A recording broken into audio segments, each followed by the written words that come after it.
Sometimes living in a toxic family has become so normalized that somebody may not even realize they come from a toxic family. So the name of today's video, Toxic Families Look Like This.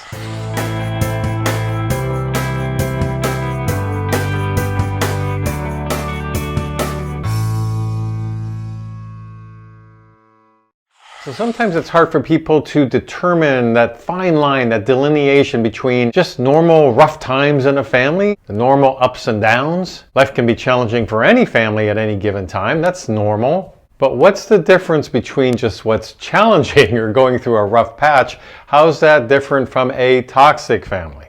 And as I mentioned, sometimes it's been so toxic for so long and a child is raised in it that they just think it's normal. What, me, come from a toxic family? No, I don't think that applies, even though we're going to now look at some of the reasons maybe it does apply. So I'll name a variety of symptoms. None of these are in any particular order, but they're definite red flags that you have come from or live currently in a toxic family. So let's start with family members play games and they manipulate each other. Someone could be the favorite one week and then scapegoated the next. In this sense, life is unpredictable, and that's another red flag, the unpredictability of a toxic family. And then there can be these carved out sort of rigid roles that people are assigned. Maybe there's several kids growing up and they don't even know how they got the role, so they've just been assigned to it.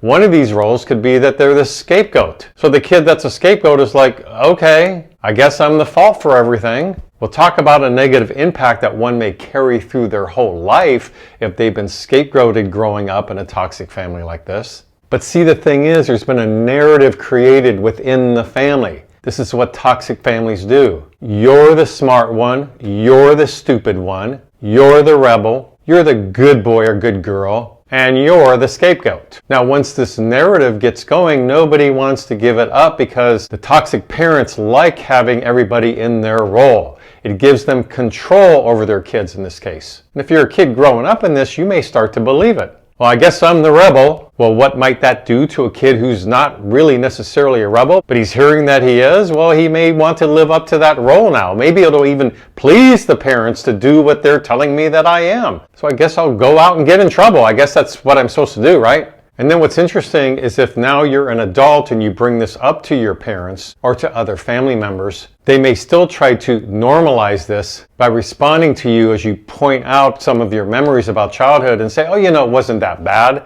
Why are you exaggerating? You always were one to try to make a mountain out of a molehill. And so now they're gaslighting you, which is another sign of a toxic family, even as an adult, trying to minimize the actual abuse perhaps that went on. And speaking of abuse, if there's abuse in the household, that can be very well masked all through one's childhood. And if it's masked, it begins being accepted. That's just the way life is, thinks most of the family members in this toxic family. Now, of course, this can range to any kind of abuse, and there's many: physical, sexual, verbal, emotional, and so on. Or we can go to the adults in the household. Maybe the wife or the husband is a victim of domestic violence from the other. Now, not only are the kids seeing this role model that this must be what a relationship is all about, talk about toxic, a toxic way to grow up, and believe that this is love. Every so often you beat the crap out of your husband or wife, and that's just the way it is. But they're also learning you don't dare call out anybody for this type of behavior. Better remain silent. There's a lot of shame, right? But they can't really call it shame because all they know is in a toxic family, you just don't say a word. You don't identify feelings. You just shut up and move on. So then what can happen to, let's say, kids who are being abused, or the husband or the wife is a victim of domestic violence? The person receiving all this may begin to think they deserve it. It's been going on for years. Let's say it's a 10-year-old boy, and after a while he's thinking there must be something wrong with me, I guess. I might as well just keep my mouth shut and accept it. I know my parents wouldn't really do this unless they had a reason to beat me up every week, right? Or any kind of thinking that's going to rationalize it, because if you're a kid, how else are you going to make sense of this? We're not able to call out the parents for what they're doing in this case because we're a kid growing up. We don't even know the terminology necessarily. But one thing we can do very easily, however, is blame ourselves, which is generally what the huge majority of kids do who are in these situations. There's something wrong with me, they think, and then they carry it into their adult life for sure, not able to really call the parents out for being abusive, toxic parents, Because to do that would mean you'd have to find a voice to do that and deal with the guilt and the shame you have to even do that in the first place. But without a voice to do that, this is probably not going to happen. And of course, in toxic families, kids are not supposed to have much of a voice, if at all. So this just doesn't disappear all of a sudden when we're in our 20s. This is something we have to work on in therapy usually. And by the way, speaking of those toxic roles, if you do reach a point, let's say it's a teenager who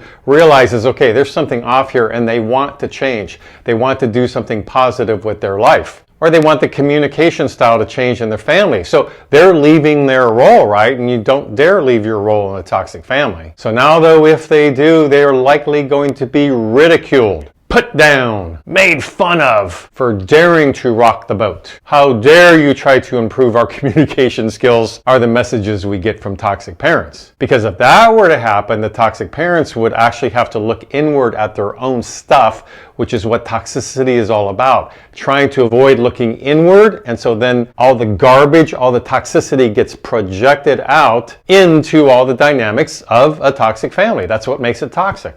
So then if a toxic family member, could be even an extended toxic family, begins to make some ripples here, be prepared to perhaps have your weaknesses pointed out, purposely bringing up your vulnerabilities that they know about, because after all, you've been a family for a long time, and publicly humiliating you about your vulnerabilities. And of course, this crosses over perhaps into gossiping about you. And this can definitely happen not only in a nuclear family, but in extended families for sure. You know, my cousin, there's just something wrong with him. Did you hear that he got caught stealing money at his job when in reality he never did anything wrong at his workplace? But toxic families will invent stuff or highly exaggerate as a way to keep control over their domain. So a lot of this is about control, right? Because once it's in the family dynamic, it needs to be kept there. All the secrecy, right? That's really important to a toxic family. Don't you dare let anybody know our business. That's why they're so afraid of transparency, shining a spotlight on something,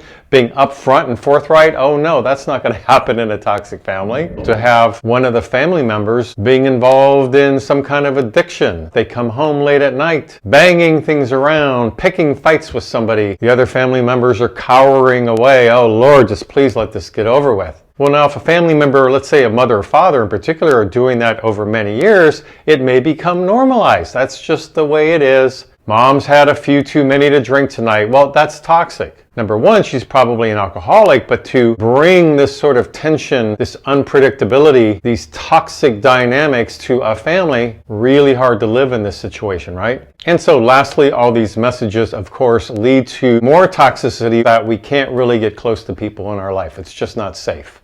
Because you would learn about being close, about being intimate, building healthy relationships in the family. If it doesn't start there, then the way we trust is going to be impacted with everybody in our life, which is another sign of being from a toxic family. Our ability to trust ourselves, our gut feeling, our intuition, that we're even telling the truth, especially if we've been gaslit, and also the ability to trust others. So I've only named a very few right now. There's many, many more. But it's just to get you thinking about what a toxic family is all about. That way it's not normalized. If you come from a family like this and you're thinking, as I'm saying some of these symptoms right now, that, oh, you know what, that's not a big deal. No, these things I've mentioned are a big deal, and they're impacting your life and others in your family maybe way more than you realize. So a lot to think about here. Please leave some comments below. If you'd like to add any more toxic symptoms or signs, please feel free to do so. Please subscribe to my mental health YouTube channel if you like these kind of videos. And until next week, this is Brad Shore signing off from Ask a Shrink.